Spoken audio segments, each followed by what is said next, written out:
Some of you may know her work. I have no connection at all with popular culture, but she did the film that I saw that I liked was Real Women Have Curves, which was a fantastic film. She also did these things about pants, right? And she had a television show called Ugly Betty that some of you may have seen. First and foremost, she's a person that has made, as William Sloane Coffin, one of my professors, said, you as a student of international relations need to make the journey between the head and the heart and make it on a frequent basis. And she's made that journey between the head and the heart. American Ferrea.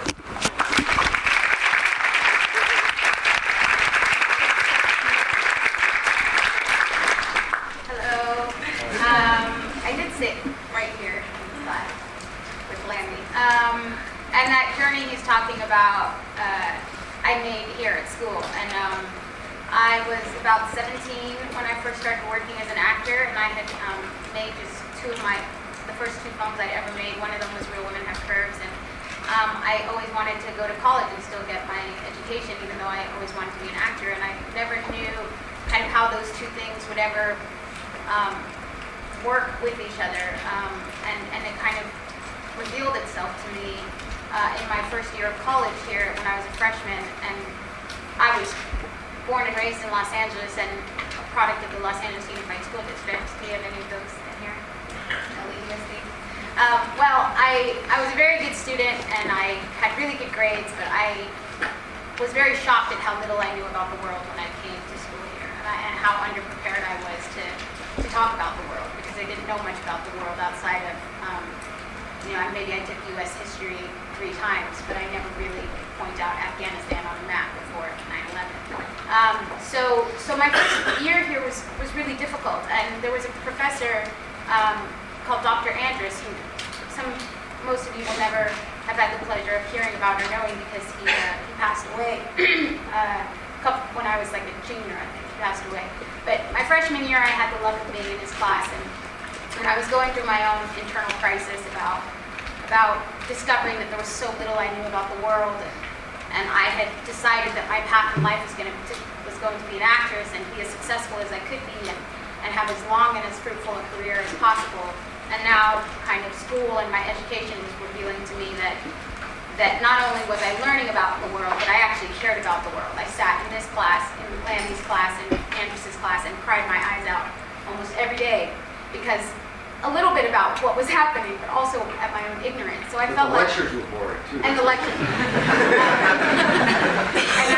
and I got really scared, because I felt like there's so little I know about the world, and the world feels so big, and how am I possibly ever going to make a dent in this world, or do anything that matters to anyone but myself, unless I change my path and I stop acting and figure out, what my real purpose in life is. And I had struggled with that for almost an entire semester, and then finally I made the decision. All right, this is it. I'm going to quit acting, and I'm just going to find out what it is that I need to do.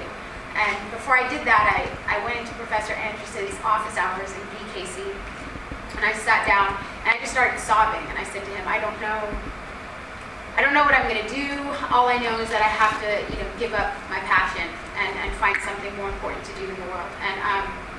And then he told me the most unlikely story that I could have ever imagined hearing come out of his mouth, which was that he had a mentee that he was mentoring, who was an inner city Latina girl who he'd been mentoring for years, and he never really could kind of connect to her, and her family didn't really trust him and really didn't like him. And then one day, after years, she said to him, look, Professor Andrus, you want to really understand what my life is like? You want to know why my parents don't like you, and you want to kind of understand my life a little bit better? Then come watch this movie with me. It's called Real Women Have Curves. And so he went with her to go watch this movie that was about a young Mexican-American girl who, her family wanted one thing for her, and she wanted an education.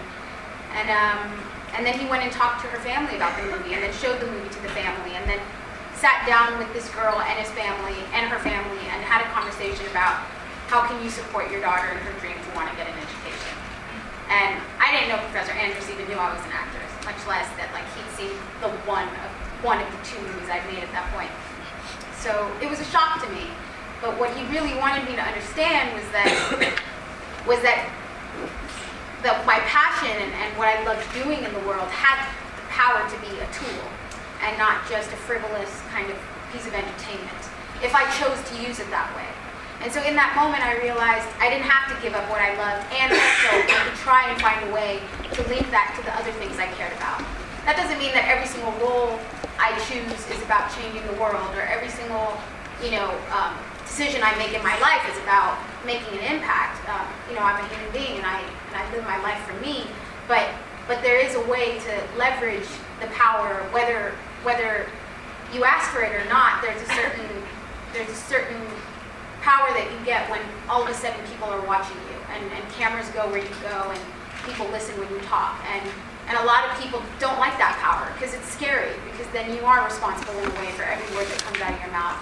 And then there's a way to use it.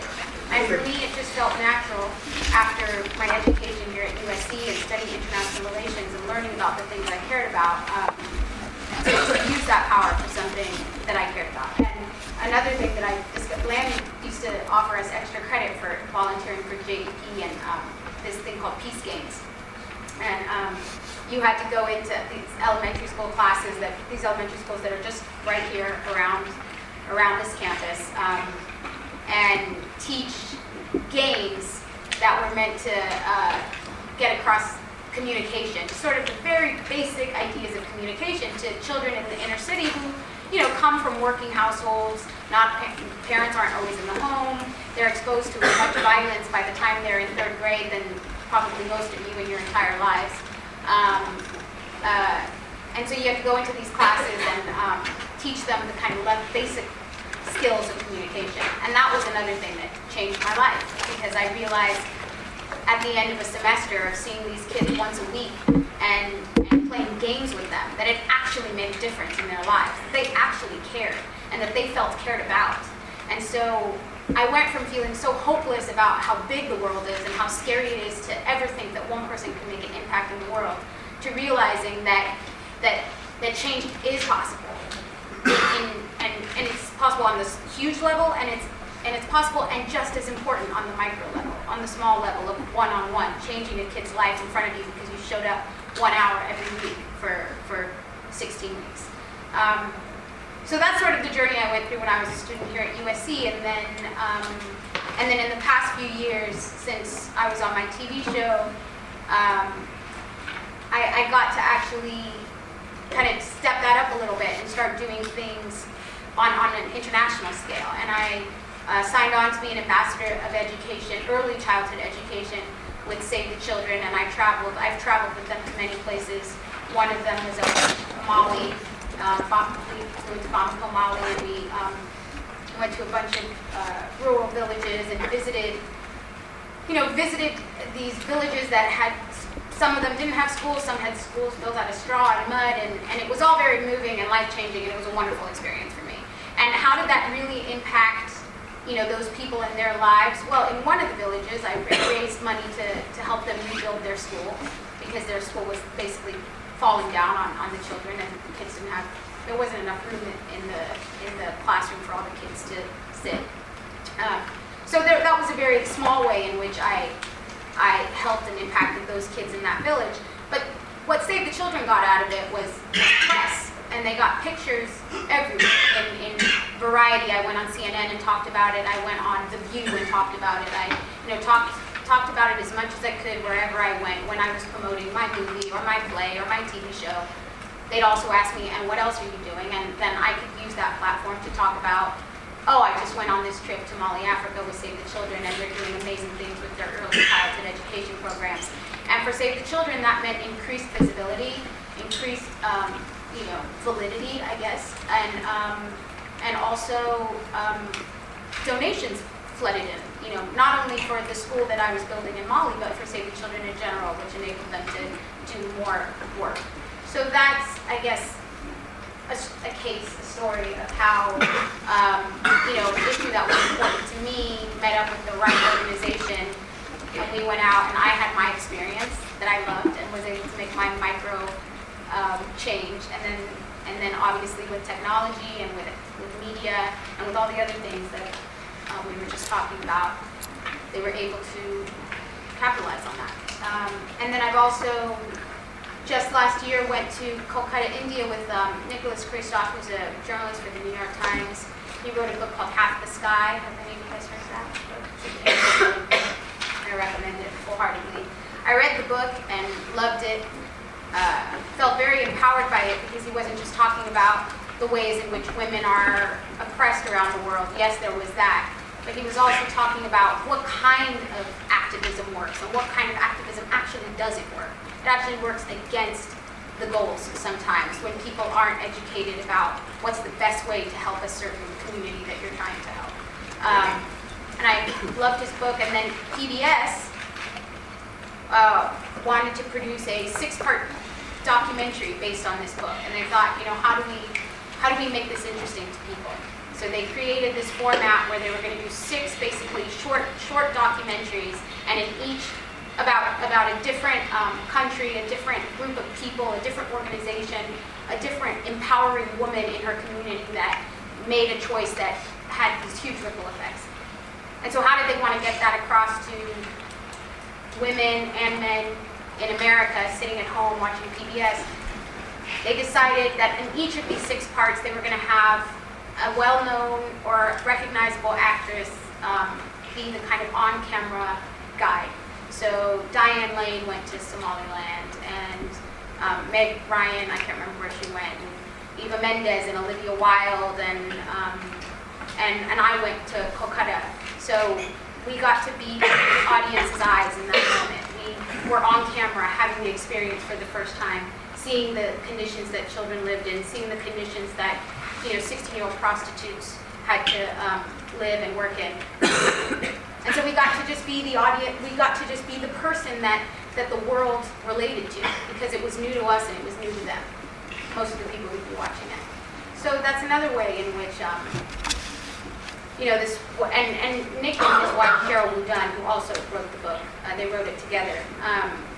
They are creating a campaign. This isn't just a book or a documentary. They're creating a game for Facebook, which is going to be like Farmville, but in real life. So you can actually build schools. When you buy your 50-cent nails or whatever you buy on Facebook, you're actually buying nails that are building a school. So they're trying to create a global awareness and a global campaign for women's causes as the slavery of the 21st century. And I've been very excited to be a part of that. And that documentary starts airing on PBS this fall. So maybe you guys will get to see some of the issues that he talks about in that.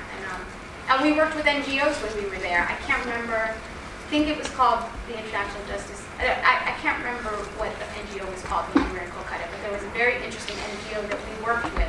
And they were very secretive, so they actually didn't want to tell us very much because their identities being known would make it harder for them to do their jobs. They were American, Christian-based NGO. I believe, I may be misspeaking, that the man who started it was ex-something, ex-CIA, ex-FBI, something like that. He had incredible knowledge on that sort of stuff, reconnaissance and whatnot. And their job with the NGO was to go into these brothels and to amount kind of undeniable evidence that there were minors being held in these brothels. Because prostitution isn't illegal, but prostitution of minors is. So, and a lot of girls who look 16, the cops would say, no, she's 18. We're not going in to save her. She looks 18. Or clearly she wasn't 18, but they could get away with saying that she looked 18. So they'd have to go in and get enough evidence. They'd have locals play Johns. They'd go into the brothels. They'd have small little like pen cameras or doing things that really, if they got found out, they would be killed. So they were putting their lives at risk. They'd go in and pretend like they were Johns and they wanted to sleep with some of these girls and show us your youngest girls, and then they'd go into a room with the girl, and then they'd have to get the girl to not rat them out. They'd have to sit there and talk to them and get them, because the girls had been beaten into submission and drugged into submission, so they were so afraid for their own lives and the lives of their family that they wouldn't rat out their the people who were imprisoning them. So they had really dangerous jobs that they went in and did. And when we were there, Nick actually went in undercover with them. It was super dangerous of him to do. But he did, and they ended up rescuing a 4-year-old, a 5-year-old, a 7-year-old, and an 11-year-old. And the 4 and 5-year-olds, they weren't being prostituted yet. They were born into the brothels, which I'm sure you guys have heard of that phenomenon as well, where the prostitutes are having babies in the brothels, and then the babies just get raised in the brothels and are used as servants until they're old enough to prostitute out. So that was, and the NGO had nothing, the government wanted nothing to do with them. They wanted nothing to do with us. They wouldn't talk to us. We couldn't get any of the, anybody in the local government in Calcutta to talk to us about the intergenerational prostitution that was going on. So that was just one of the many issues that documentary is going to cover. And so what else? Can you tell them about Tuesday? Oh yeah. So what's funny is, I'm back in school, and I took a leave of absence when I started my TV show, and I thought, I'll be back in a couple of years. That was 6 years ago. So now I'm back. I have 24 units, and then I can graduate. But just kind of reopening. I've gone off and done all this kind of activist work with NGOs and all these organizations, and being back in the classroom setting and reading these books and being more aware of what is the role of celebrity diplomacy and how can I be the most, how can I fulfill my potential as being a productive activist. It's all of a sudden opened all these weird and random doors. I was sitting in my dressing room reading this celebrity diplomacy that Professor Lammy told me to get, and it's got Angelina and Bono on the cover.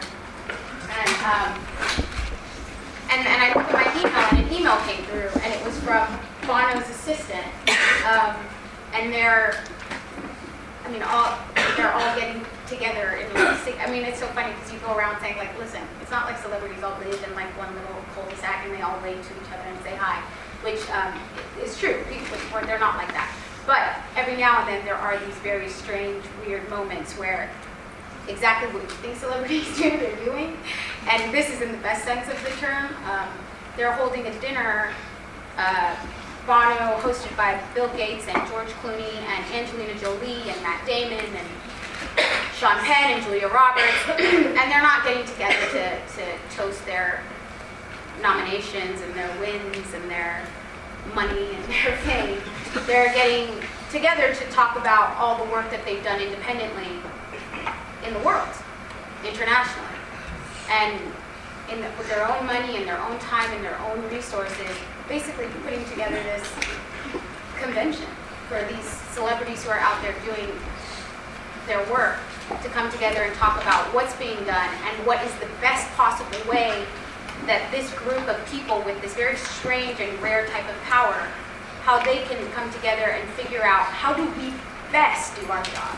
How do we best not only do the work, but then let people know that the work is being done and that the work is important and that it's actually being effective.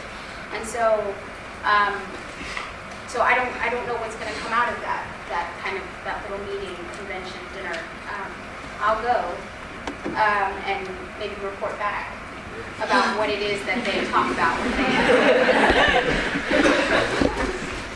when they get together and what they come out of there with. But it is interesting to see that it's kind of moving not just towards a bunch of celebrities doing their own little causes and getting good press or having things that make them feel good about what they're doing in their life or feeling like they're giving back, but that in fact they're starting to realize that there is a real power, and that they have all of these things that you were saying NGOs and TISMOs have.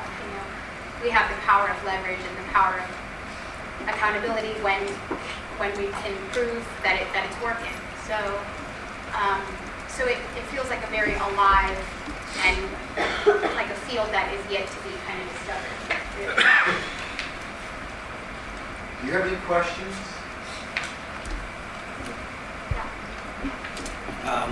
First of all, big fan. Second of all, I do have a question.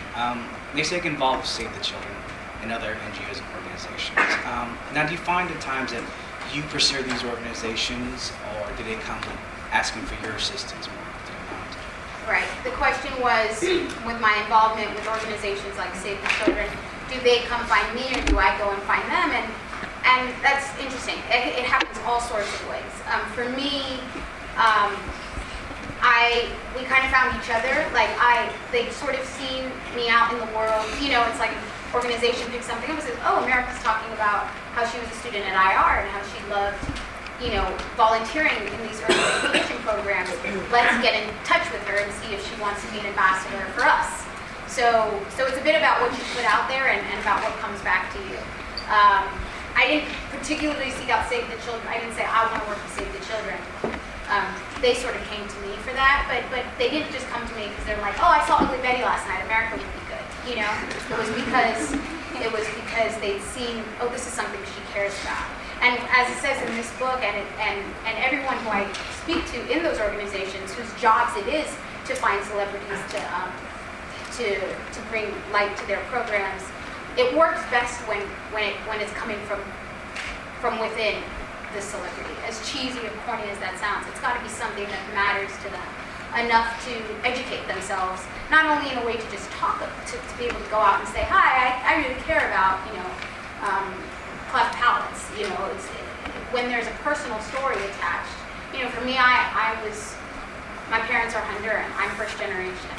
And so I'm sure you guys are abreast of all the things that are happening in Honduras right now.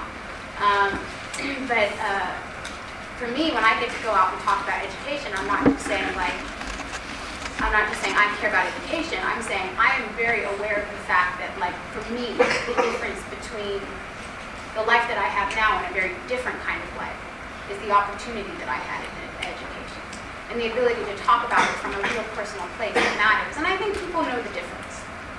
Like when you sit in a room and talk to people about what you care about, whether if you're educated on it or whether it's coming from a place of maybe a more surfacey place where someone gave you talking points and you're just memorizing those talking points, I think people can tell the difference.